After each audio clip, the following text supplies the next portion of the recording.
என் லைஃப்பில் இந்த மாதிரி ஒரு பெயின்ஃபுல்லான ஒரு சுச்சுவேஷனை நான் ஃபேஸ் பண்ணதே கிடையாது. மனசு முழுக்க வலி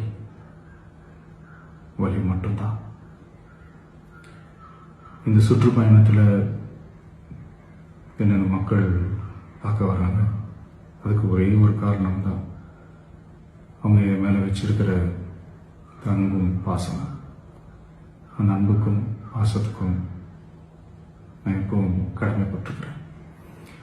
அதனால தான் இந்த சுற்றுப்பயணத்தில் மற்ற எல்லா விஷயங்களையும் தாண்டி மக்களுடைய சேஃப்டி, அதில் எந்த காம்ப்ரமைஸும் பண்ணிடக்கூடாதுன்றதுக்காக தான் அது என் மனசில் ரொம்ப ஆழமாக இருக்கும் அந்த எண்ணம். அதனால தான் இந்த அரசியல் காரணங்கள் எல்லாத்தையும் தவிர்த்துட்டு ஒதுக்கி வச்சுட்டு மக்களுடைய சேஃப்டி மட்டும் மைண்டில் வச்சுக்கிட்டு அதுக்கான இடங்களை சூஸ் பண்ணுறது, அதுக்கான இடங்களை பார்த்து பெர்மிஷன் கேட்கறது, போலீஸ் டிபார்ட்மெண்ட்டில் அதை ரிக்வெஸ்ட் பண்ணி கேட்போம். ஆனால் நடக்கக்கூடாதது நடந்துருச்சு. ஆனால் மனுஷன் தானே, அந்த நேரத்தில் அத்தனை பேர் பாதிக்கப்பட்டு இருக்கும்போது எப்படி அந்த ஊரை விட்டுட்டு என்னால் கிளம்பி வர முடியும்? நான் திரும்ப போகணும்னு இருந்துச்சுன்னா அதை ஒரு காரணம் காட்டி அங்கே வேறு சில பதட்டமான சுச்சுவேஷன்ஸ், வேறு சில அசம்பாவிதங்கள், அந்த மாதிரி எதுவும் நடந்துடக்கூடாதுன்றதுக்காக தான் நாங்கள் அவாய்ட் பண்ணோம்.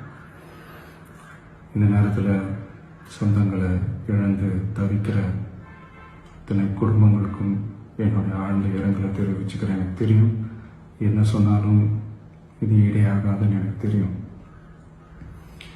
ஹாஸ்பிட்டலில் ட்ரீட் பண்ணிகிட்ருக்கிற எல்லாருமே சீக்கிரமாக க்யூர் ஆகி வரணுன்றதை இந்த நேரத்தில் நான் வேண்டிக்கிறேன். கூடிய சீக்கிரமே உங்கள் எல்லாரையும் நான் சந்திக்கிறேன். இந்த நேரத்தில் எங்களுடைய வலிகளை, எங்களுடைய நிலைமையை புரிஞ்சுக்கிட்டு எங்களுக்காக பேசின அரசியல் கட்சிகளை சார்ந்த நண்பர்கள், தலைவர்கள் அனைவருக்கும் என்னுடைய நன்றியை தெரிவிச்சுக்கிறேன். கிட்டத்தட்ட ஒரு 5 மாவட்டத்துக்கு பிரச்சாரத்துக்கு போனோம். இந்த மாதிரி எதுவுமே நடக்கல. ஆனால் கரூரில் மட்டும் ஏன் எப்படி நடக்குது, எப்படி நடக்குது?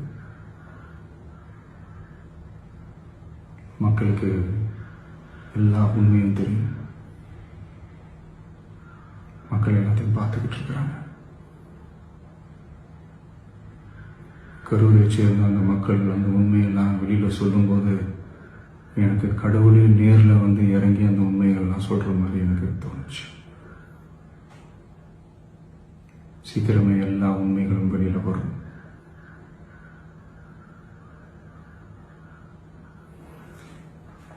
எங்களுக்கு தரப்பட்ட இடத்துல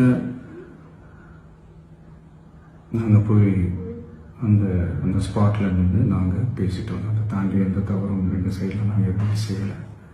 பட் இருந்தாலும் எங்கள் கட்சியை சேர்ந்த நிர்வாகிகள், தோழர்கள் மேலே எஃப்ஐஆர், அது மட்டும் இல்லை சோஷியல் மீடியாவை சேர்ந்த நண்பர்கள், தோழர்கள், அவங்க மேலே எஃப்ஐஆர்லாம் போட்டு இப்போ பிடிச்சிக்கிட்டு இருக்கிறாங்க.